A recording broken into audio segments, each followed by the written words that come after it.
大家好，今天很高兴来到我一个好朋友 Vika 他的实验室。他是一名博士后研究员，他的研究领域是进化生物论。然后现在我们来采访一下他吧。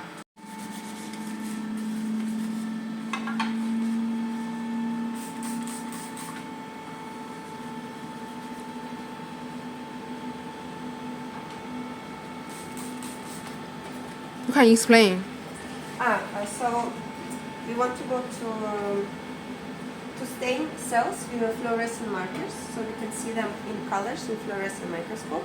And for this, I'm preparing the cells, so we can go to other microscope. So this is where the cells grow, and to keep them clean and from the yeast, because yeasts are everywhere in the air or bacteria. So to avoid contamination with other organisms, we always work in the clean conditions in such hoods. And everything which go inside the hood should be sterilized by high temperature and high pressure. Okay, so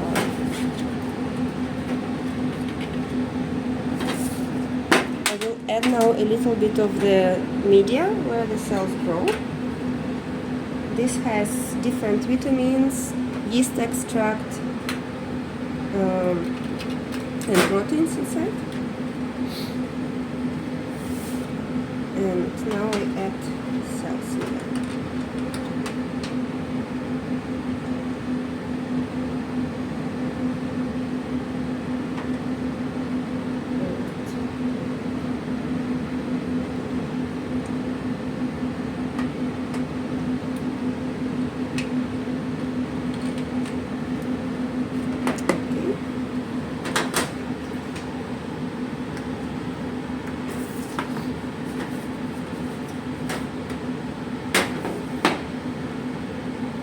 I think you can stop now. Mm.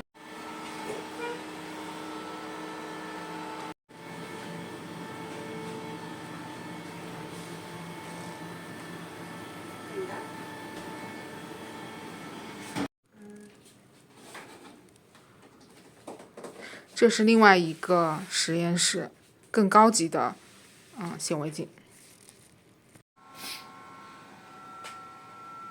So here you see I can control them. So I switch off the white and we only see blue and red. I switch off the red, we only see blue.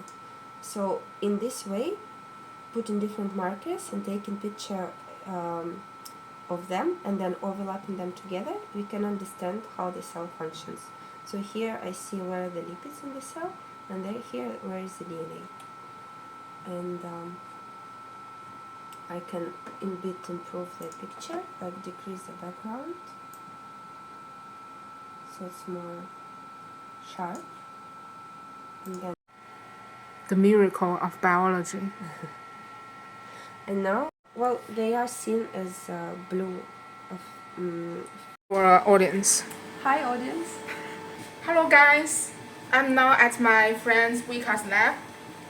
She is a postdoc in evolutionary biology. Evolutionary biology. Yeah, it's a little bit complicated for me. It's totally research area. Let's get into the scientific world today. So Vika actually is from Russia, and she did her PhD in Germany, and did her first postdoc in Germany. Mm-hmm. Now, she is in Barcelona with a very famous lab. Last week, how about what's your life in one day as a scientist? Everyday life in the lab. It varies a lot. It really depends on my plans for the week and the current project. Sometimes I need to wake up early, like at 8, 9, and come to work. Sometimes I can sleep late and come to work after lunch. And this is the beauty of the research, that time flexibility. Basically, you're your own manager of the time. Mm-hmm. But also sometimes you need to work late, like until midnight. So it's really differs from day to day, from week to week, from year to year. And the main driver of how you plan your time is actually the results you want to achieve. So if you're excited about your work and if you want to get results, you will work more. But if you feel at some point that you're like burned out and you're very tired, so sometimes I just don't come to work. I just say, guys, I stay home, and my boss is fine with that. And yeah, so it's really if you can manage yourself well, this is a very good environment to work. If you have problems with controlling your time, then it can be difficult. So should be very self-disciplined. Yeah. I see. Also a question I think many of us could be very interested in is many of my friends who are majoring in biology or like chemistry, these subjects, they went to industry after graduation because they think working in lab is sometimes boring and also the rewarding. I mean, in terms of money, you cannot earn as much as you are in industry. So I want to ask Vika, do you have this confusion in your career and why you are so determined that you want to be a scientist and not working in any industry? So definitely research is the field for people who are curious and passionate about research, about their work, and not for people who want to work for money. So this is really people who start research career, they know that they're coming for answering questions and for their curiosity. Of course, there are ways to sustain yourself. You have to live and feed your families, etc. But main purpose of the researchers is to actually feed their angry curiosity or help solving some problems which are existing in human society and in the world.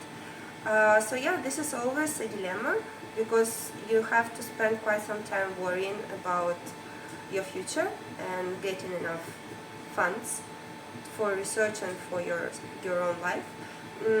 But yeah, that's what we all make our choices. What is more important for us in life, and yeah, this is. I think every profession has pluses and minuses to balance for. True. Wow, so inspiring. So, so, I mean, Vika has been in research field for more than 10 years, maybe 15 years. So, and she is still insisting on this road. So, I'm just wondering, tell us your most proudest achievement now.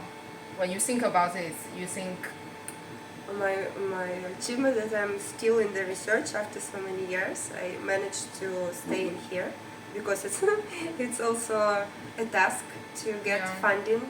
Every year you have to think when to get funding to continue working. This, I guess. Yeah, to stay here itself is an achievement. Yeah, so I still didn't lose interest. I'm very excited about my job and I'm actually very happy being where I am. It's like, yeah, it's, I don't know, something interesting happens almost every day, and then you meet many interesting people at the discussing your projects in your field or in the conferences, and you always learn something new, and you always like raising your how do you say? Bar. Yeah, raising your bar. So it's definitely also good for self-development if you're interested in self-development. And research-wise, well, I don't know, I don't want to say good things about myself about that.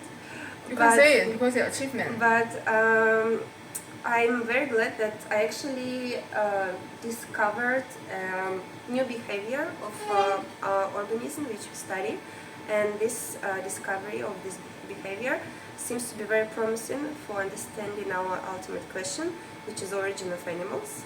Wow. From the evolutionary angle of view.